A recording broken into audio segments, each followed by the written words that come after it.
ত্রয়োদশ জাতীয় সংসদ নির্বাচনে প্রথমবারের মতো পোস্টাল ব্যালটে ভোট দেন বিশ্বের নানা প্রান্তে বসবাসরত প্রবাসী বাংলাদেশিরা। নির্বাচন কমিশনের তথ্য অনুযায়ী পোস্টাল ভোট বিডি অ্যাপের মাধ্যমে নিবন্ধনকারী প্রবাসীদের কাছে মোট 7,66,862টি ব্যালট পাঠানো হয়েছিল, যার মাধ্যমে পছন্দের প্রার্থীকে ভোট দিয়ে নিজেদের নাগরিক অধিকার প্রতিষ্ঠা করেছেন বেশিরভাগ প্রবাসী বাংলাদেশি। ভোটে নিজেদের এলাকার প্রার্থীকে জয়যুক্ত করতে পেরে খুশি জার্মান প্রবাসী বাংলাদেশিরা।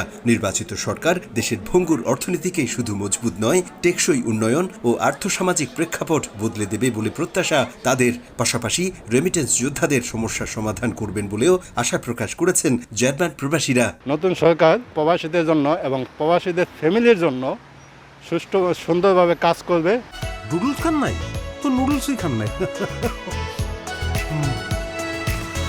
ধর্ম বর্ণ নির্বিশেষে সকলকে নিয়ে কাজ করবে। বাংলাদেশে যত সমস্যা আছে ইনশাল্লাহ এই সমস্যার সমাধান করবেন। পাসপোর্ট থেকে শুরু করে ভিসা জটিলতা দূর করা সহ প্রবাসীদের সমস্যা সমাধানে নতুন সরকারের আন্তরিকতা দেখতে চান জার্মান প্রবাসীরা। অতীতের সকল নির্বাচনের চাইতে ত্রয়োদশ জাতীয় সংসদ নির্বাচনকে ঘিরে দেশের মতো প্রবাসীদেরও আগ্রহ ছিল ব্যাপক।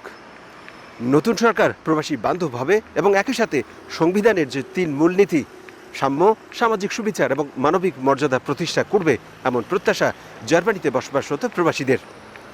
জার্মানি থেকে বিট্টু বড়ুয়া, সময় সংবাদ।